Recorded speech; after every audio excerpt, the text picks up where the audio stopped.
As consumers, the way we buy has forever changed. We no longer rely on physical shops. We visit stores out of choice and not necessity. And when we do decide to make a purchase, be it online or in a shopping mall, we know that the balance of power between seller and consumer has shifted in our favor. We've comparison shopped from the comfort of our computers, tablets, or even smartphones. We've listened to what others have to say about the product, our fellow consumers whose opinions we value, even though we've never met them. We may even have communicated with the seller by email, text, or through their Facebook site. We buy only when we are satisfied that we have covered all of the angles. Some may argue that business-to-business buying and selling behavior is different. The big-ticket items are not like consumer goods, and the greater level of sophistication requires a different, dare we say it, more traditional approach. But consider this. While all consumers are not business people, all business people are consumers. Research is clearly demonstrating that business is adopting, adapting, and utilizing some of the very same buyer-empowering tactics that we've become so adept at using as consumers. Let me share a startling thought with you. Your business is likely involved in many sales cycles right now that you know nothing about. And it's not through any fault of your own necessarily. The fact is you're not directly involved in the sales cycle because the buyer doesn't want you involved yet. Recent research has estimated that buyers are often anywhere from 50 to 60% or more through the sales cycle before they ever engage with the salesperson. Think about that for a moment. Your ideal buyer could be anywhere from halfway to 2/3 of the way through their buying process before they consider connecting directly with you. And of course, the more worrying issue is, how often do you get eliminated from a buying process in favor of a competitor and you never even knew you were competing? Yes, the world of selling is changing. The buyer is in control and they've changed the rules of the game. But like any evolution, or even revolution, smart companies learn how to play and excel under the new rules. The kind of change that I see there is the customer has already done a lot of the comparison before ever a salesperson comes to talk to them. In fact, some studies are showing that well over half the decision is being made by the customer before they talk to salespeople at all. A customer can today access something like 20 times as much data about you and your competitors than they could 5 years ago. The customer is flooded with that data. They don't need a salesperson to show how we are different from them, how our widget is better than their widget. What the customer is trying to do is evaluate something more complex, to evaluate something with a longer time horizon, to evaluate, for example, a relationship, the kind of relationship they want with a vendor, to evaluate things like the capacity of that person to create significant customer value. Now that we have entered the era of the highly empowered buyer, what impact is that having on the way organizations engage with the marketplace? And given that sales is usually on the front end of that engagement, what impact is the changing buyer having on traditional modes of selling? So the role of the salesperson, the fundamental role of the salesperson is changing a lot, and it's something that deserves attention. Many won't make the grade. The relationship salesperson, you know, the deal's done on the golf course, the you're my buddy, so you're gonna help me do a deal.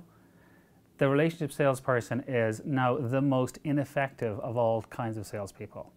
So instead of me coming to you and saying, you know, we had that nice game of golf and we worked, you know, we've known each other a long time, what I need to do is come to you and say, I've worked with a lot of companies in your industry. Right? I do this every day. This is what I do as a job, and I've learned a lot. So here's some insights for you about what I think you should do to do your business better. And the salesperson needs to be more of a value creator than a value communicator. But surely, as some will argue, there is still a relationship element in every sale, a trust factor, a credentialing process. The truth is, there is a conversation taking place. This process is happening. It's just happening in a different way, and often with people other than the vendor. Information, for example, is being shared and exchanged with their peers through networking sites like LinkedIn. Or in fact, they are interacting with us, but not in overt ways like in the past.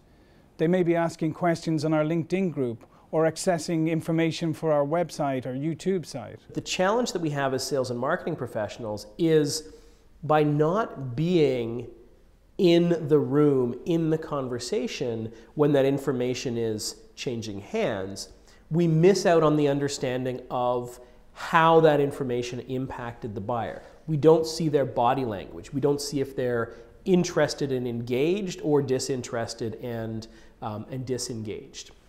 So what we need to do as sales and marketing professionals is look at their online behavior and piece together their digital body language to give us the same understanding of their response to that information. So how can a salesperson start to adapt to these new buyer behaviors and obviate the risk of becoming disintermediated? What new skills and tactics do they need to integrate into their daily work practice? Individual salespeople have to be able to target messages to constituencies within their customers' organizations. There's no such thing anymore as a standard message or a standard value proposition. That has to be customized and tailored and focused toward individual constituencies within individual customers. Every salesperson needs to understand what comes up when they Google their company name, their product names, when they Google their biggest customers. They need to know what comes up because that's exactly what potential customers are doing. By the way, here's something else that most salespeople don't know, and I would challenge salespeople on this. If you're about to have a conversation with a potential customer, many of those potential customers will Google you or go to LinkedIn and find out information about you personally, you as the salesperson. If a whole bunch of great information about how wonderful and helpful you are and maybe your blog and your Twitter feed comes up, wow, that's pretty interesting. This person's pretty happening out there. Obviously, the market trusts this person. Look at all the comments on their blog. Look at how many people are engaged with them by following them on Twitter. Maybe I should trust this person. Nobody does that. Salespeople don't do that, because they're focused on this old way of thinking. Sales in the modern era is still about creating value, but the way that value is created and the media used to create that value is changing. A salesperson today becomes part researcher, part micro-marketer. They need to have a greater level of business acumen than ever. They need to be insatiably curious about the business of their customers, even when those businesses are spread across multiple segments and verticals.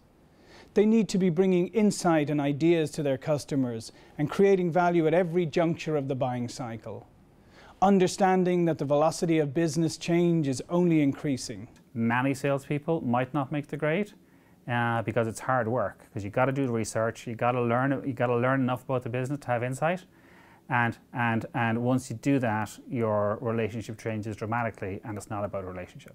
Changes are happening faster than ever before inside the customer. And the winners are getting in there before a need develops. What they're doing is they're challenging the customer with ideas, with possibilities, more and more looking to create value and to keep a presence there in the customer. Another point is the importance of the individual salesperson. If you don't want to be relegated as interchangeable and insignificant, the salesperson has to have the ability to make a real personal difference. We call it personal capital, to bring to the party connections, experience, business insights, and the ability to probe and educate their customer. And this is certainly something that's different now from how it was a number of years ago. If you look at what today's best salespeople are doing, they are changing their behavior. They're understanding the buyer's digital body language. They're looking at what that buyer is doing online, what they're searching for, what they're looking at, what they're not looking at, and using that to come up with an understanding of what they're most likely to be interested in and what questions are most likely burning in the back of their minds. And then using that insight to become that helpful, trusted advisor that the buyer wants. By looking at those buyers' cues in their digital body language, they might select a particular white paper to send out to them, or put them in contact with a certain resource, or connect them with a certain reference, or answer a question that they know is in the back of their mind, proactively based on understanding that buyer's digital body language. And by doing that, even though this relationship is now developing in the digital sphere, it's all online as an interaction. It's still developing that very personal, trusted advisor relationship that the salesperson needs to develop in order to guide that buyer across the finish line of the buying process.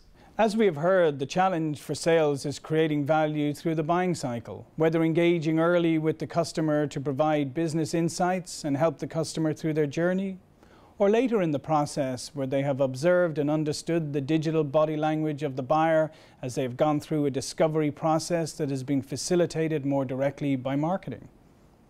Bottom line is that the successful salesperson going forward will not be relying on one or two modes of interacting with the buyer, but will be adept at seamlessly leveraging everything from face-to-face selling to indirect selling through value creation in online groups and everything in between. But what about marketing in this equation? What challenges does this changing buyer hold for it? I see so many organizations that do campaign-based marketing. They're looking at doing something next week, next month for the new product they're launching in 6 months from now. And that's marketing that's on the time frame of the company, which is sort of an egotistical approach to marketing, isn't it? So the approach that works better in my mind is to focus on people when they're looking for what you have to offer. Specifically, when they're looking for what you have to offer on the web, either by using search engines to search for something interesting or by tapping their online network, friends, colleagues, family members, through social networks, through Twitter, through blogs, through LinkedIn, through Facebook, sites like that. And the way to do that is to engage with people when they're looking and put content in front of them when they're interested. And that requires that you engage with them now. Now, what's interesting about this is that it is actually for the entire buying process. It's from the, never heard of your company before, and I find it through search or I find it through social networks, so it works at the very top of the sales process. But also as people are going through the process of trying to make a decision of what companies to work for, what types of products to buy or services to acquire, they're also doing that research, asking friends and colleagues, going to the search engines in the middle and even the bottom part of the sales process. So it works for the entire sales process. Clearly, the traditional view of marketing as simply being a lead generation engine focused at the top of the funnel no longer holds true. Marketing has a rapidly evolving role that takes it much deeper into the buying process than ever before. The role of marketing in the consultative problem-solving sale is around the buying cycle, of helping customers at each stage of the buying cycle make better decisions by providing sales with tools to help them analyze problems in the recognition of needs stage, to differentiate in the evaluation of options stage, and in the resolution of concerns phase, to have risk reduction tools to make customers feel safe.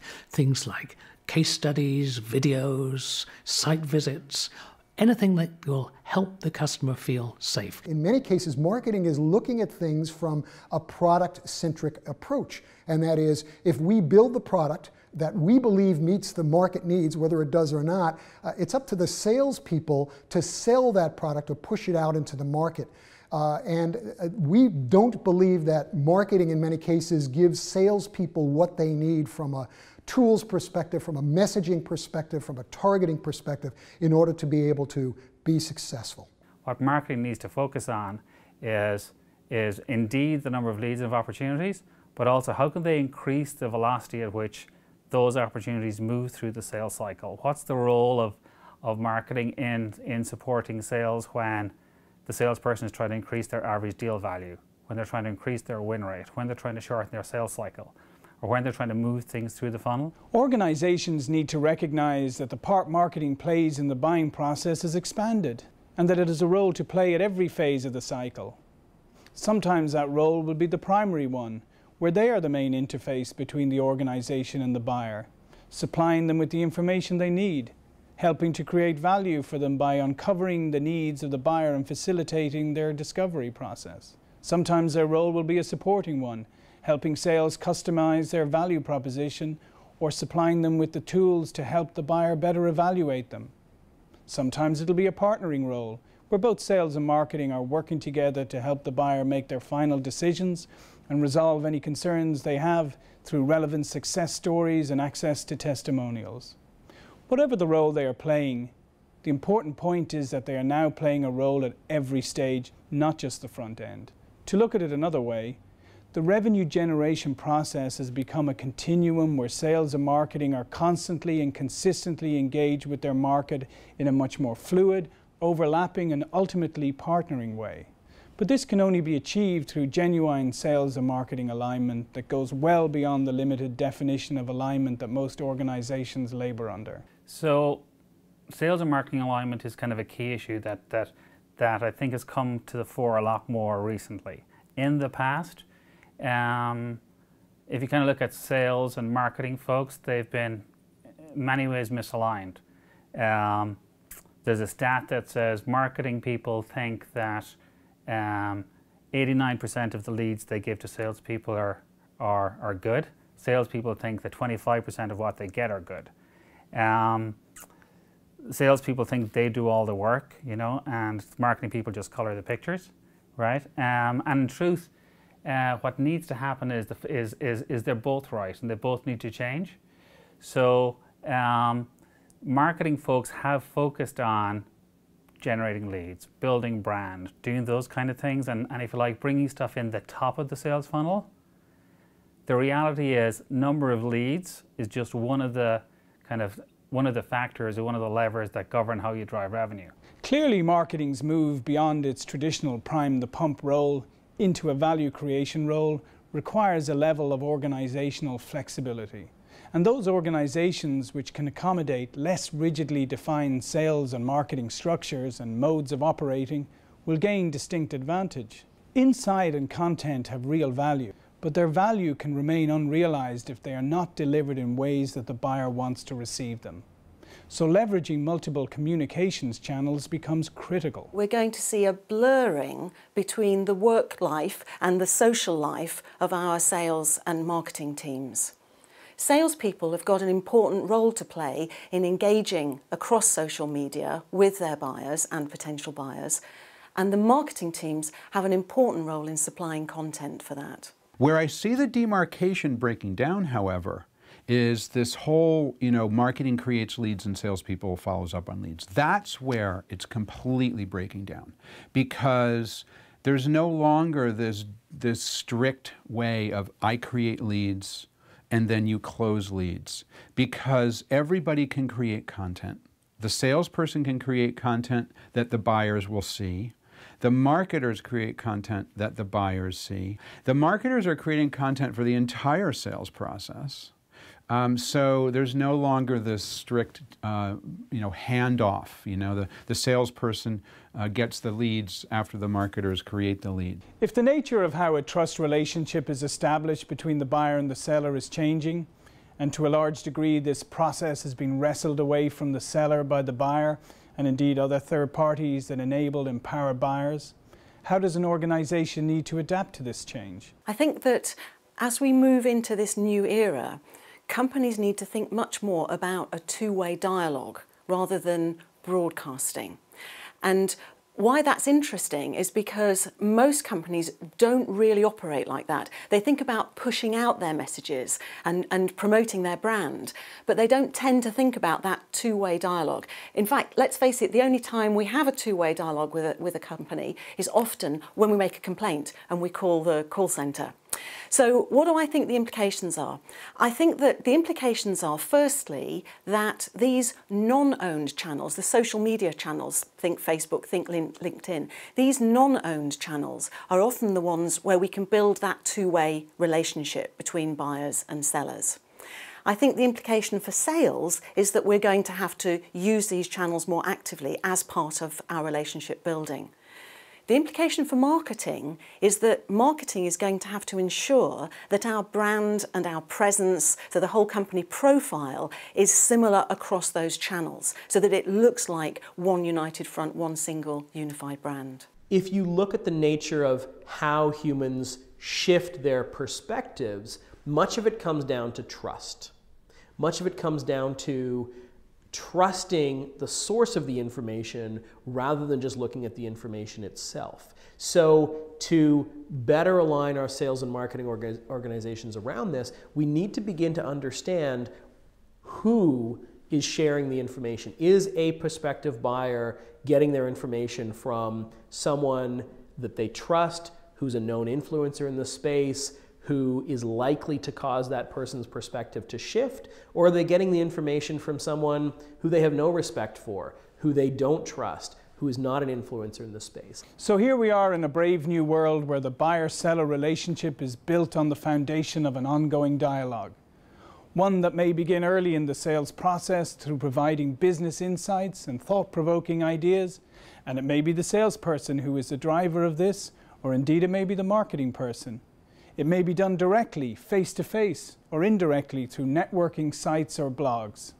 Or the relationship may be built in a more hands-off fashion, where the buyer builds a composite profile of the seller by accessing information from a variety of sources before they ever engage directly with the selling organization, be that with a salesperson or with marketing.